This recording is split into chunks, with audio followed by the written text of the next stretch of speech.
Bueno, es un gusto enorme estar aquí con amigos que verdaderamente hace tiempo que estamos de algún modo vinculados, trabajando juntos, pensando juntos, como un colectivo del movimiento mediador. En este encuentro en especial surge a partir de experiencias que ya están en práctica y esas experiencias tienen como materialidad el hecho que en Hermosillo, Sonora, se desarrolla un programa que tiene que ver con diálogo y, y cuestiones que tienen que ver con la gestión constructiva de conflictos dentro de, de las cárceles, se llaman cerezos, y también lo están haciendo esto con otro tipo de programas anexos a lo que es el diálogo propiamente dicho. En Génova también están trabajando en lo mismo, igual que en Milán. Yo he tenido la oportunidad de conocer eh, ambas cárceles, al igual que he tenido 3 o 4 veces la oportunidad de acompañarlo a Javier a los cerezos, y ver cómo se desarrolla un programa activo desde hace unos años respecto a este tema de diálogo y gestión de conflictos dentro de las cárceles, esto de cómo las personas privadas de la libertad administran sus conflictos y qué es lo que se puede aportar dentro del campo de la gestión constructiva de conflictos para ellos.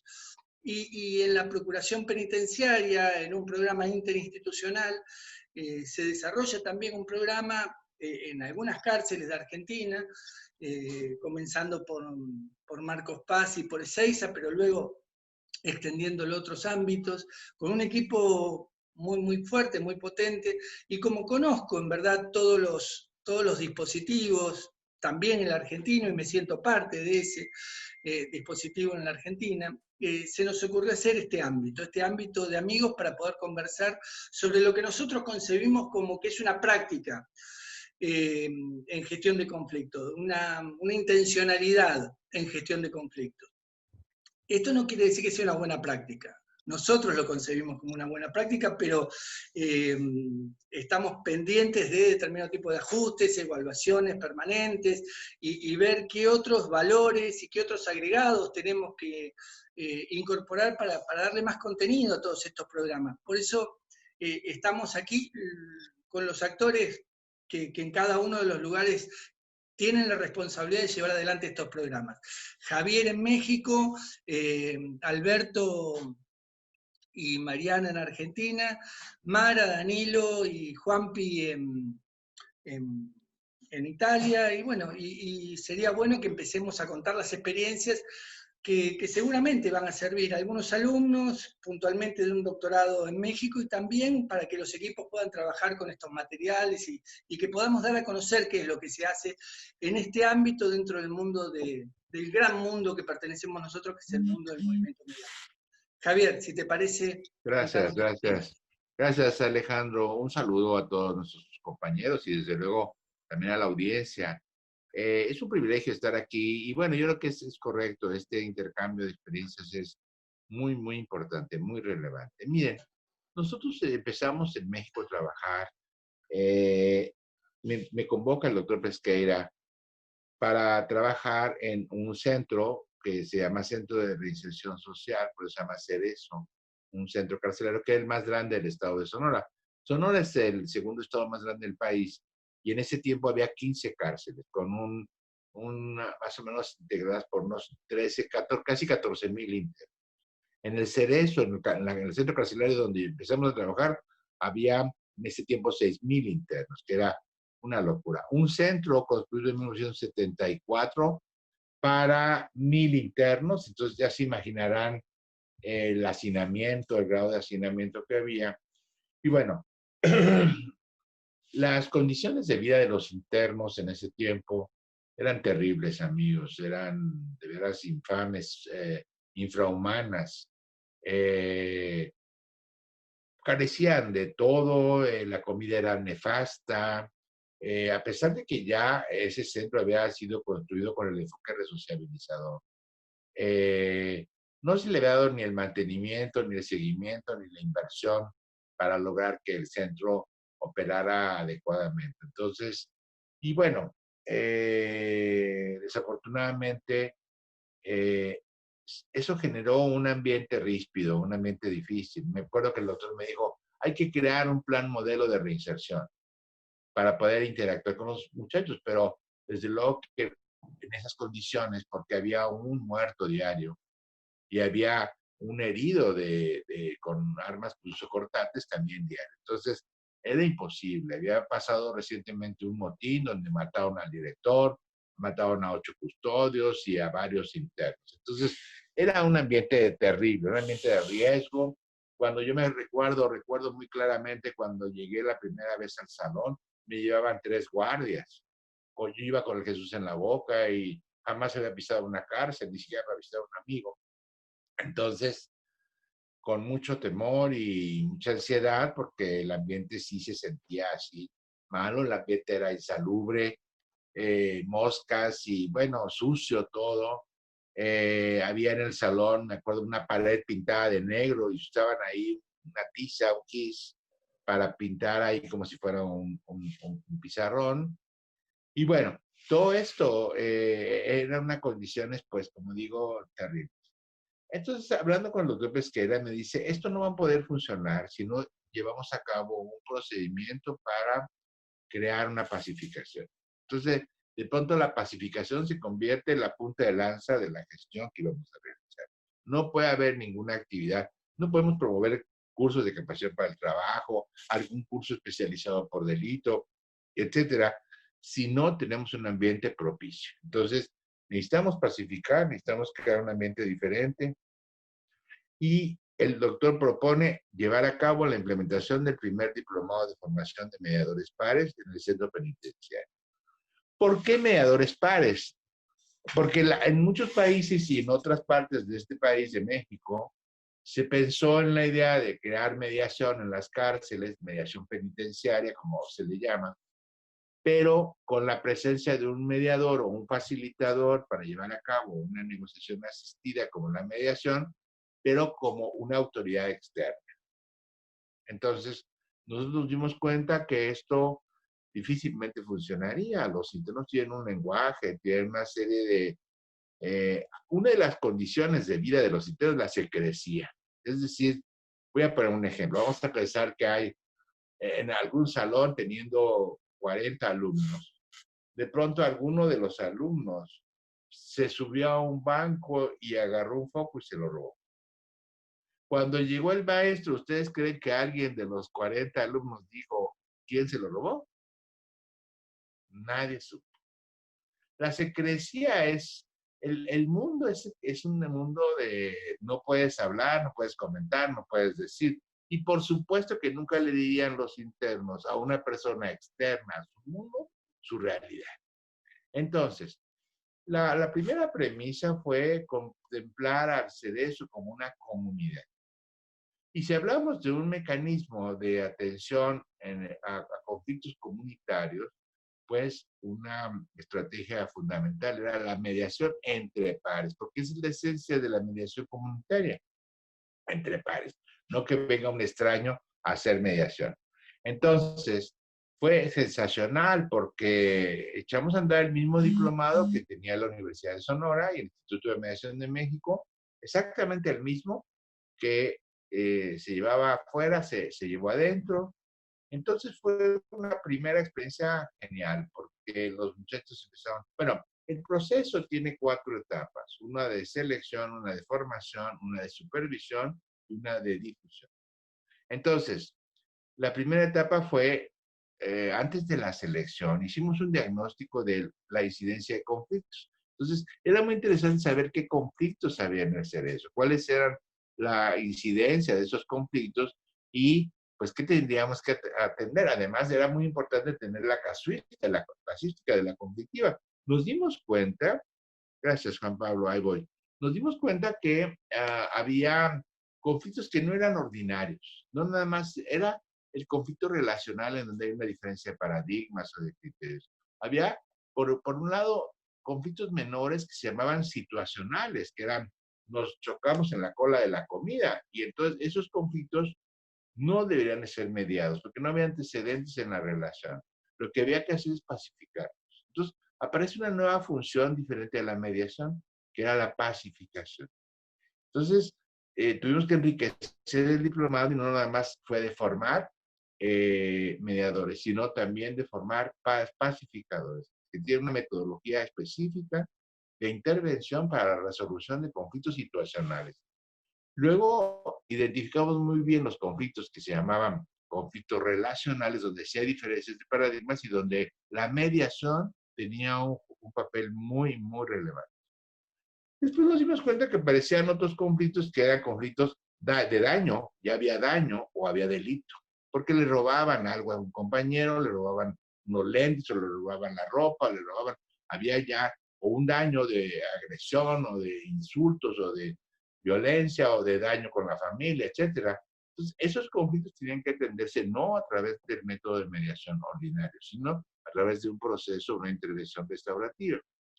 Y por último, nos dimos cuenta que no podemos formar a todos los mediadores como, a todos los internos como mediadores, pero sí podemos ayudarlos a todos a aprender a dialogar. Entonces, echamos a andar el programa de círculos de diálogo con la participación de un facilitador que empieza a trabajar y que funciona. Este programa ha sido genial porque en cada pabellón, en cada celda, hay un facilitador que lleva a cabo procesos de círculos de diálogo y se han convertido en la forma de interactuar de los internos, ¿verdad? Ellos a través de esos círculos de diálogo comentan si existe no solamente un problema de carácter relacional, sino a lo mejor un tema en el cual ellos tienen que decidir arreglar la instalación de agua o resolver algún problema que hay en común, utilizan el círculo de diálogo. Entonces, tenemos que hoy en día estas personas que fungen como mediadores tienen 4 papeles: pacificar, mediar, realizar intervenciones restaurativas y llevar a cabo círculos de diálogo, como facilitadores de círculos de diálogo. Claro, es un tema, cada tema es diferente, cada una de estas modelos o métodos tiene una metodología distinta.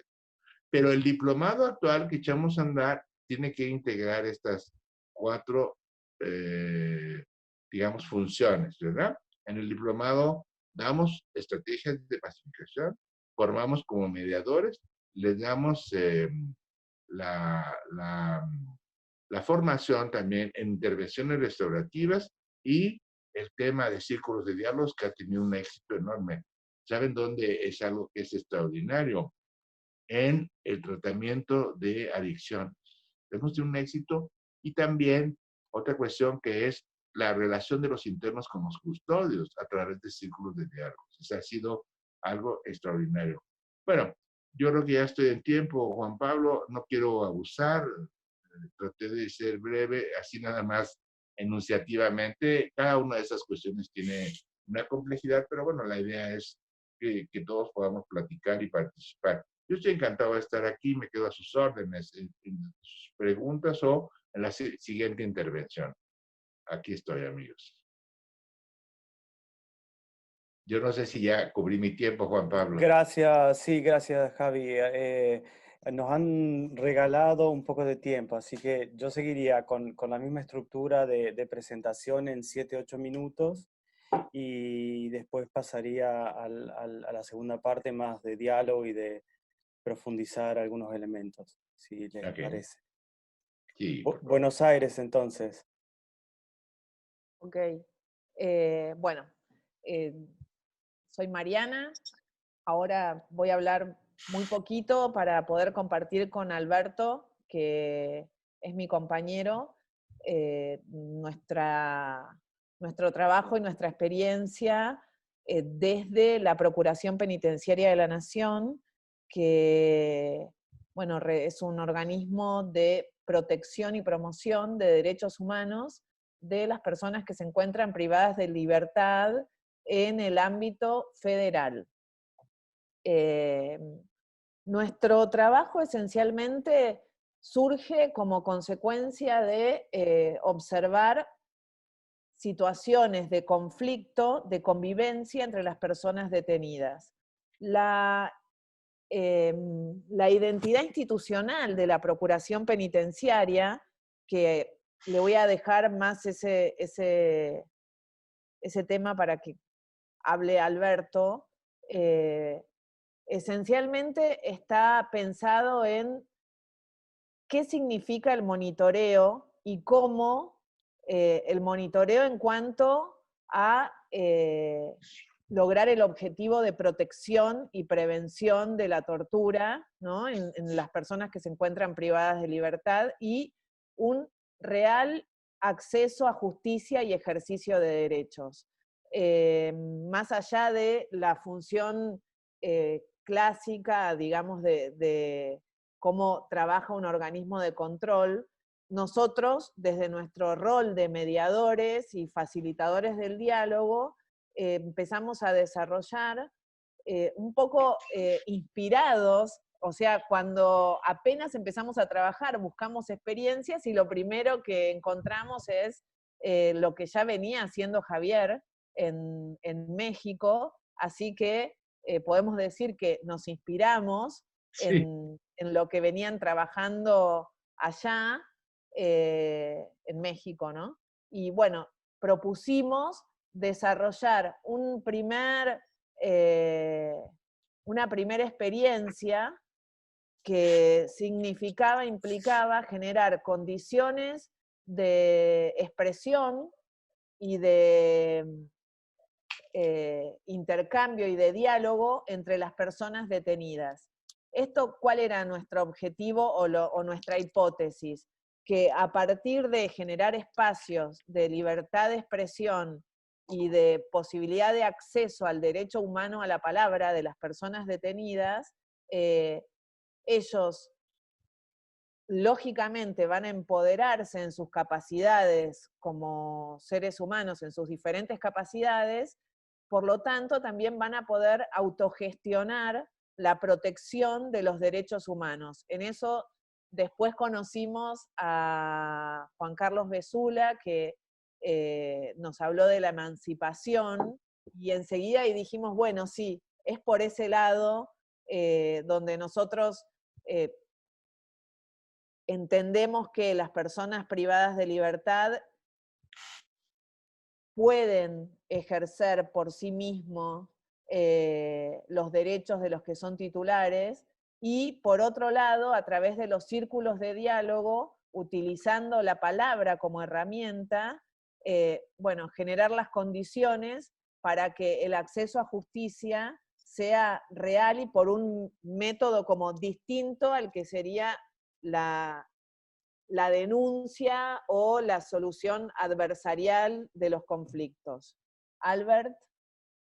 Sí, simplemente agregar a lo que dijo Mariana, que la identidad institucional de la Procuración Penitenciaria como un organismo de defensa de los derechos humanos de los presos fue de alguna manera nuestra vía de acceso a ese universo tan, digamos, difícil de abordar para cualquier actor externo, que como bien dijo Javier, son las personas privadas de la libertad, ¿no? Que comparten una comunidad y pueden ver la llegada de un actor externo como una intromisión. En nuestro caso creo que esa puerta de entrada como organismo defensor de sus derechos, que ya tiene una trayectoria de unos cuantos años en la materia, creo que fue lo que nos ayudó a generar una cercanía y una confianza suficiente, al mismo tiempo en que desdibujamos ese rol de alguna manera o reinventamos junto a nuestro equipo que es interinstitucional,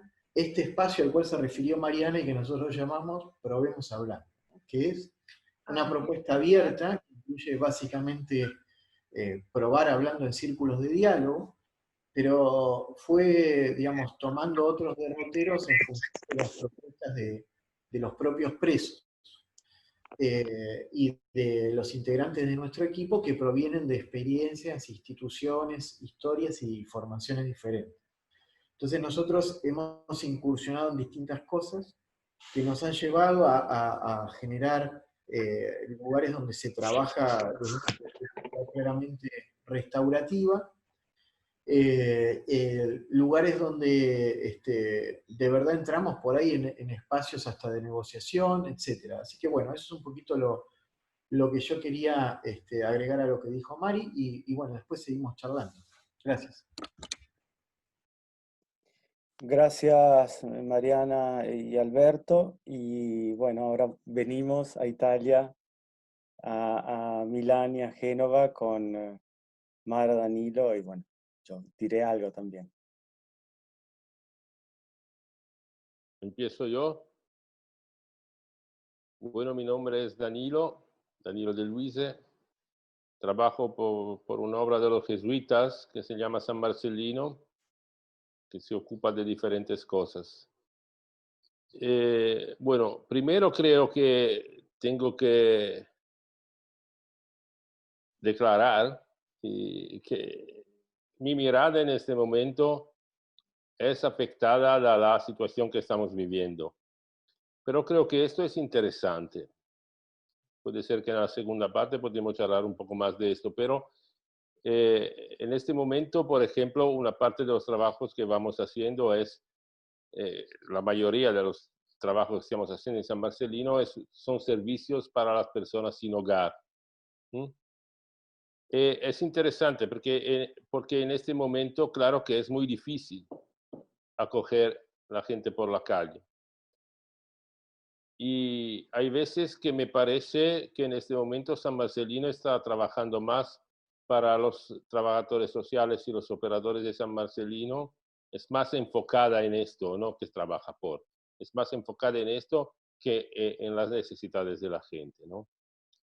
No lo voy a decir como una crítica o una polémica, pero creo que es interesante observar lo que pasa cuando vivimos situaciones un poco diferentes que a nosotros parecen extremas en Italia, claro, ¿no? Pero en muchísimas partes del mundo creo que no lo son, ¿no? Bueno, la historia.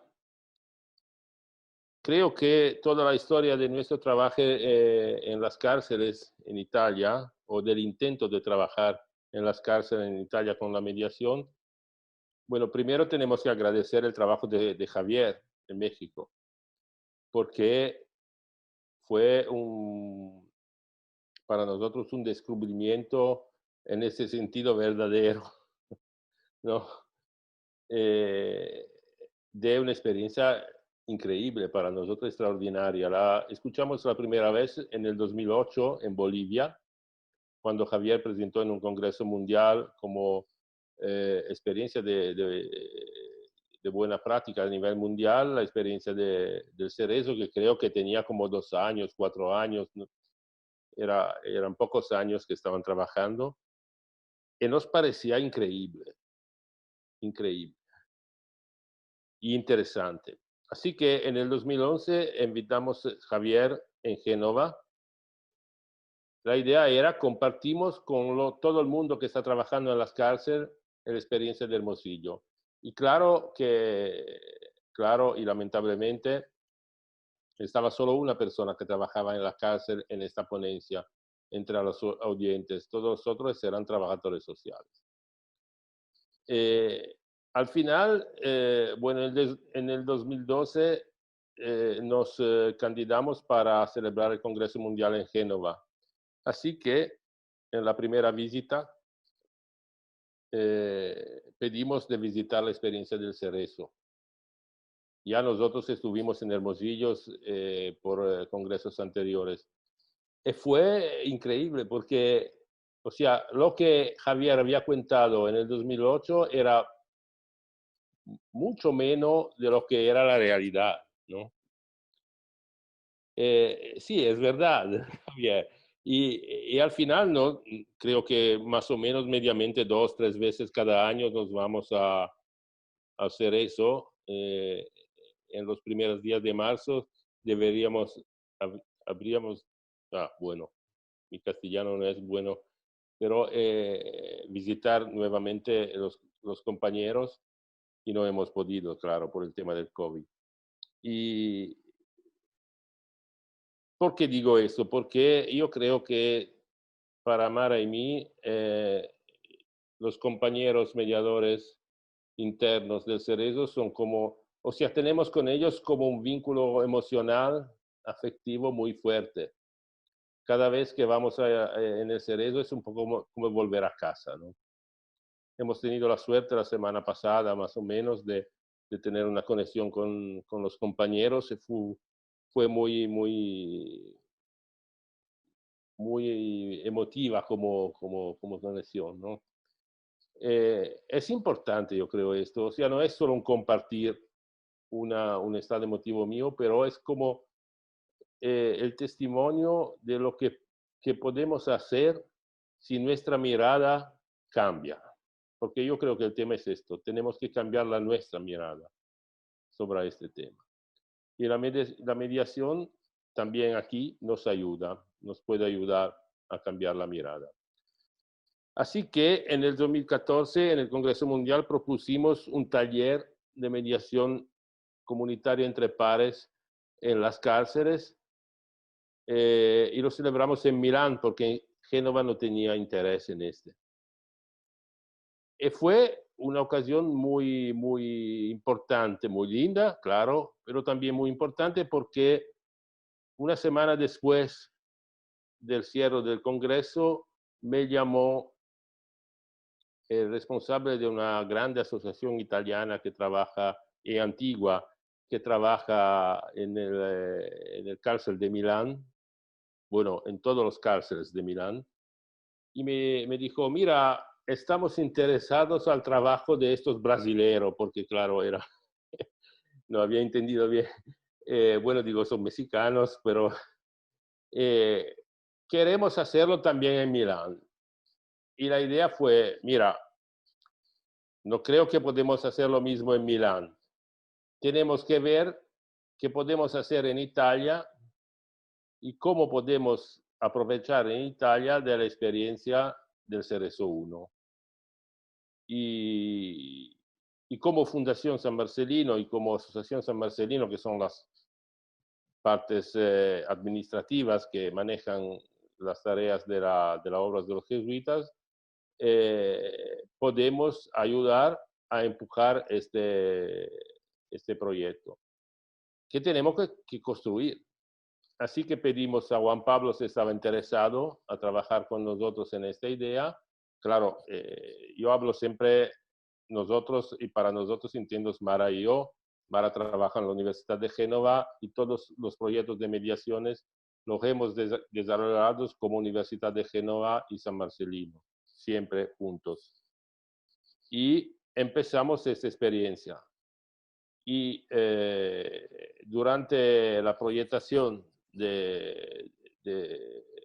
y el desarrollo de esta idea, que no era un proyecto, en realidad era una idea que intentamos un poco de poner en marcha, involucramos también la Asociación de Mediación Comunitaria, que era muy joven porque nació, bueno, me parece a final del 2013, y Mara era la presidenta y yo el vicepresidente, y nos parecía en aquellos tiempos que podía ser un buen instrumento para recoger las fuerzas, las energías también humanas, para intentar de poner en marcha este proyecto. Fue un poco una locura porque estábamos Mara, yo y Wampi, no mucho más.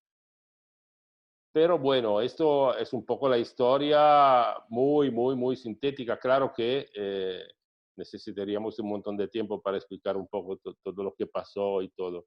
Pero el empiezo fue esto. Desde allí nacieron otros proyectos, siempre juntos, como San Marcelino, Universidad y ASMEDCOM. Uno solo como ASMEDCOM, que está en marcha, entre comillas, y ahora un poco suspendido por el tema del COVID ahora, en una cárcel. Pero bueno, eso es. Yo creo que Mara podría explicar un poco el enfoque, pero de esta idea, del desarrollo de esta idea, la idea de la mediación comunitaria entre pares, como la entendemos nosotros. Creo sobre todo, empezamos esta idea, esta teoría, Mara y yo, y después los otros la comparten y la estamos discutiendo. Mara. Sí, gracias por este espacio, es realmente un placer y efectivamente rápidamente yo creo que la experiencia y las experiencias, por un lado, le deben mucho a Argentina, porque yo creo que la concepción de mediación y mediación comunitaria la recuperamos desde el punto de vista teórico, sobre todo de Alejandro Nato y Juan Carlos Betzula, y le debe mucho a la parte práctica de lo penitenciario con la experiencia del Cerezo 1 de Hermosillo y de Javier y del doctor Pesqueira, ¿no? Entonces, realmente lo que yo creo que hemos estado intentando hacer en estos años ha sido como un ajuste y un volver a pensar y repensar y en este momento cuestionar algo que ya dijo muy, muy bien Javier.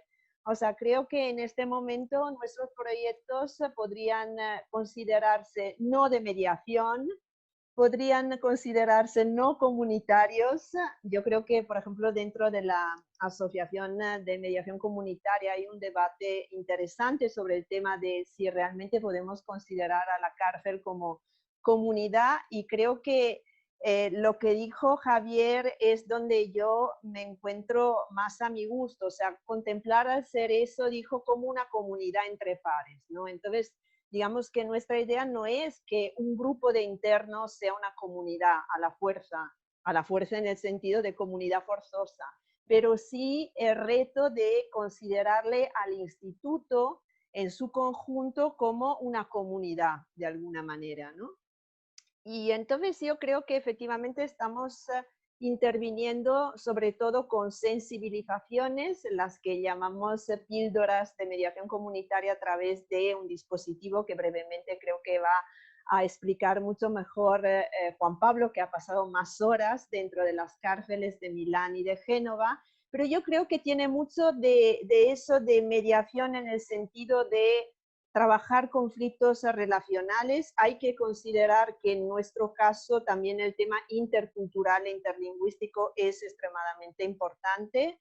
Yo creo que tiene mucho de intervenciones restaurativas y seguramente de círculos de diálogo. Entonces, claro, lo que en este momento me parece interesante es que, y a lo mejor lo vamos a ver en la segunda ronda, nos estamos cuestionando mucho sobre qué estamos haciendo y hasta dónde puede ir, sabiendo que las potencialidades son muchas, realmente, más allá, digamos, del paraguas general de que si eso no es mediación, de si eso no es comunitaria, de si eso no mediación comunitaria, ¿no? Bueno, y ya lo dejaría y le pasaría el relevo a Juan Pablo. Gracias, Mara, Danilo. Sí, no quiero ocupar mucho sobre la experiencia de Italia porque si no parece que estamos monopolizando. Lo que sí puedo decir es que hay una situación siempre de constante análisis sobre lo que va sucediendo y que creo que en ese sentido es un elemento que es transversal en las tres experiencias que se han contado, desde el momento en el que seguramente México, con Javier y el doctor Pesqueira, desarrollan ese ejemplo concreto, dan la posibilidad a abrir a una óptica de trabajo que de alguna manera estoy seguro que habrá otros tipos de experiencias en donde también está sucediendo esto. Son las que seguramente en este momento están en red y que conocemos y que estamos relacionados. Entonces, el elemento de la reflexión en el hacer, en hacer y reflexionar seguramente tiene que ver con una característica nuestra, pero que entiendo que están en las tres experiencias. Y nuestros trabajos en general, por las condiciones en las que nos hemos encontrado, de a veces difícil legitimidad por parte de la institución penitenciaria, ha sido agarrarnos de lo poco que podíamos hacer y construir poder a través de estos círculos de diálogos o círculos en donde se compartían algunos elementos de teoría y en contemporánea se escuchaban o se debatían o se afrontaban algunas cuestiones que tenían que ver con la vida cotidiana. y usando también otros instrumentos, no solo la palabra, sino también el teatro o el dibujar, bueno, algunos otros elementos, que en ese sentido, conociendo las experiencias de Buenos Aires y de México, también allí hay no solo un lenguaje que tiene que ver con la mediación, sino entender que cualquier lenguaje puede ser de mediación, y en ese sentido también es transversal. Me da un poco de pena saber que hay solo 10 minutos para contar experiencias que son súper ricas y llenas de cuestiones no solo de vida, sino también de reflexión teórica. Pero bueno, entiendo que también puede ser un modo para dejar a quien está escuchando también la curiosidad para que en cada experiencia se puedan ir buscando elementos, porque hay cosas escritas, hay cosas publicadas, hay cosas hechas en cortometrajes, o sea, hay de las tres experiencias, porque lo sé, mucho material dando vuelta, y bueno, y también es necesidad por nuestra parte de ponerlas también en circulación y en red. Otra cosa, y para ir cerrando un poco este primer elemento, creo que la cosa interesante es cómo desde distintas instituciones, sea públicas o privadas, del tercer sector, o en relación en tercer sector y público, se habilitan estos tipos de acceso al instituto penitenciario que, bueno, no es, como ya se dijo, muy fácil. Pero contemporáneamente yo entiendo que, y esto es parte de mi reflexión teórica, es tal vez ¿cómo decir? Más fácil en un punto, porque allí están todos los actores y de alguna manera es como si fuera un espejo de la sociedad, o sea que encontrarnos, trabajar en esa institución total que funciona como un hueco, pero que refleja las condiciones de relacionamiento externas, nos da como la experiencia para luego poder ir, por un lado, cambiando las relaciones al interno y en contemporáneamente al externo. Y por el otro, una expertise que bien sirve también para ser usada en otros contextos, como pueden ser barrios, escuelas, hospitales y así. Bueno, yo, Ale, te dejaría ahora un minuto para decir algo. No sé si hacemos la pausa que habíamos previsto o no. Simplemente tomo la palabra para decir que fue muy, muy rico el intercambio. Vos bien lo dijiste, sería muy bueno tener más tiempo para poder explicar, pero hay un montón de material que cada uno produjo y que también se puede compartir como complementario a este encuentro. Así que estoy encantado que estemos haciendo esto.